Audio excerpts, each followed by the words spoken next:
Let's bring in Country Liberal Senator for the Northern Territory, Jacinta Price. Great to see you. Thanks for your time.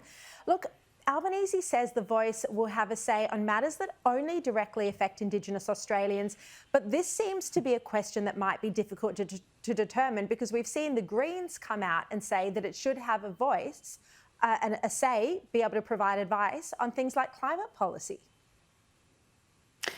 Yeah, look, absolutely. Aboriginal Australians are Australian citizens, so there's not a policy that's not going to affect Indigenous Australians, at all. So it's very dangerous. Once again, what we've got before us, lack of detail.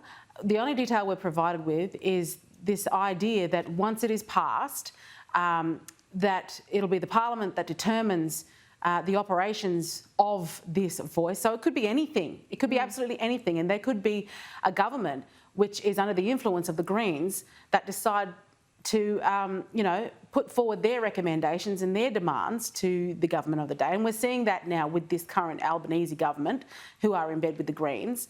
And the outcome, it could be absolutely disastrous.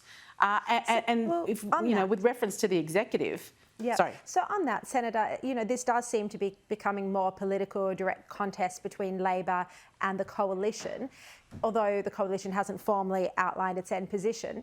Is there a model of the Voice to Parliament that you would support? Hypothetically, if Albanese went back to the drawing table, is there a model that you could throw your support behind?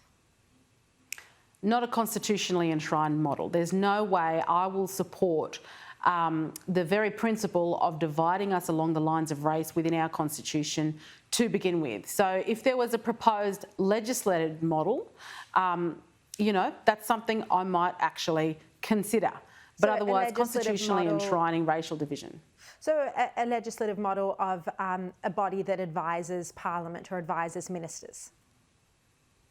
Absolutely, absolutely. And then it would provide the opportunity to actually to demonstrate that it might work. If it demonstrated that it was effective, then it might be something that I continue to support. But if it demonstrated that it was ineffective and costly and not doing what it suggested it's going to do, we could get rid of it quite easily, and we wouldn't be dividing our nation along the lines of race. Yeah.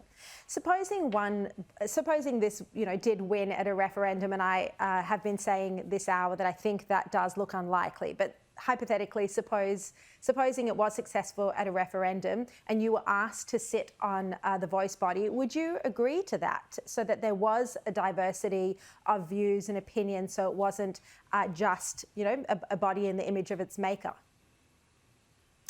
Well, I guess I would hopefully continue to be a parliamentarian, as opposed to someone who would be asked to sit on this Voice committee, because then I could perhaps have some sort of say in what this might look like.